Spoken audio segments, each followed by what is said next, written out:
Never before has mankind faced so many questions, so much anxiety.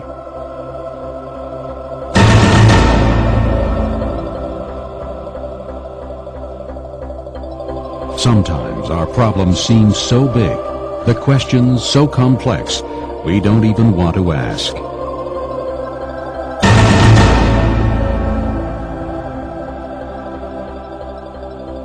But as we look at all the unsettling changes happening throughout the world, it's hard not to ask.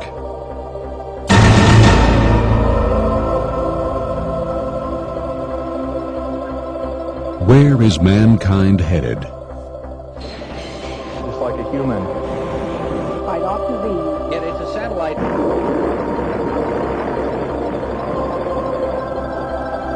Is the Earth sending us a wake-up call? Volcanic eruptions.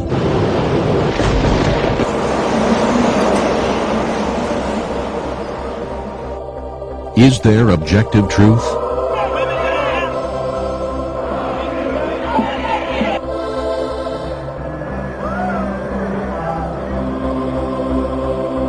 Does anyone hold the answers to our longing and despair? Muhammad the Prophet. Arguably the most... Oceans. Reverend Graham. There is from somewhere within us. Where is that somewhere? Is this the end of the age?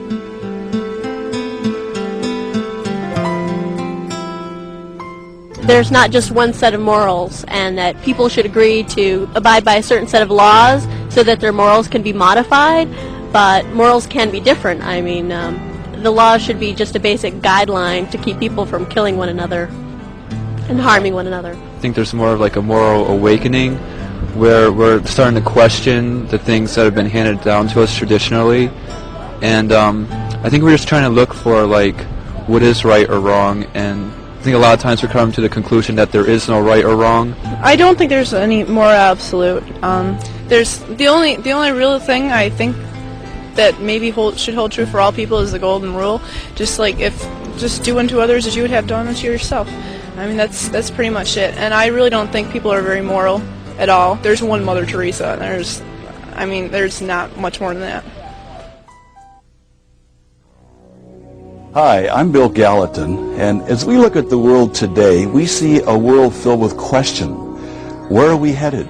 With all this scientific knowledge and all the immorality, are there moral absolutes? Is there a God? And if there is a God, is he a God of love? Why so much hurt and pain? And if there is a God, how can we know that he actually exists and he's willing to reveal himself to mankind?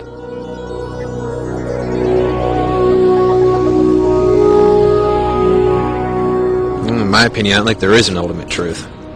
Our ultimate truths, I believe, are in ourselves. Everybody has it inside them. It's just a matter of listening to yourself.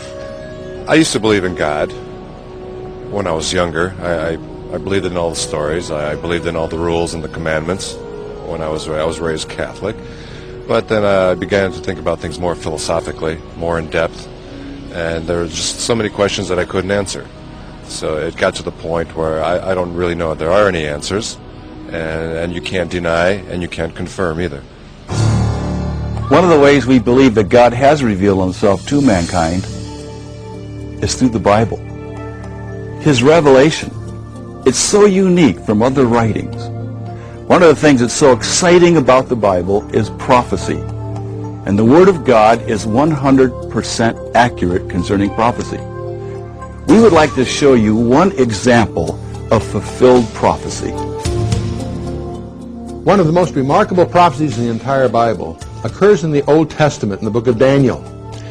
The angel Gabriel predicts the precise day that Jesus was to present himself as a king some 5 centuries later. In Daniel chapter 9, verse 25, Gabriel says to Daniel, "Know therefore and understand that from the going forth of the commandment to restore and to build Jerusalem unto the Mashiach Nagid, the Messiah the King, shall be 7 weeks and 62 weeks. These are 69 weeks of years, and the ancient calendars used 360-day years. And so what Gabriel is saying is that there will be 173,880 days between the commandment to the Messiah the King. Now the commandment to restore and to build Jerusalem was given on March 14th of 445 BC. This is recorded in Nehemiah chapter 2. The only time that Jesus permitted himself to be presented as a king was on the day we call the triumphal entry, which occurred on April 6th, 32 AD. From March 14th, 445 BC to April 6th, 32 AD turns out to be 173,880 days exactly. All of this was translated into Greek 3 centuries before Christ was born, and it remains as an incredible evidence to this very day that Jesus was exactly who he said he was. This numeric prophecy is so amazing that skeptics concluded that the book of Daniel must have been written after the time of Christ. But thanks to the discovery of the Dead Sea Scrolls in 1947, we know for certain that Daniel was written several centuries before the time of Jesus. This prophecy is thoroughly documented in Sir Robert Anderson's classic work, The Coming Prince. But we need not look at ancient history to substantiate Bible prophecy, only our evening news. We believe that we are in the countdown to eternity now. We also believe that you can see Bible prophecy being fulfilled before your very eyes as you watch the evening news every night of the week.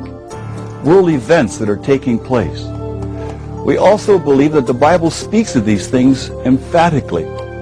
We're going to look at 5 areas in the next hour that speak of these very things. And we'll let you be the judge. Is God trying to warn the world?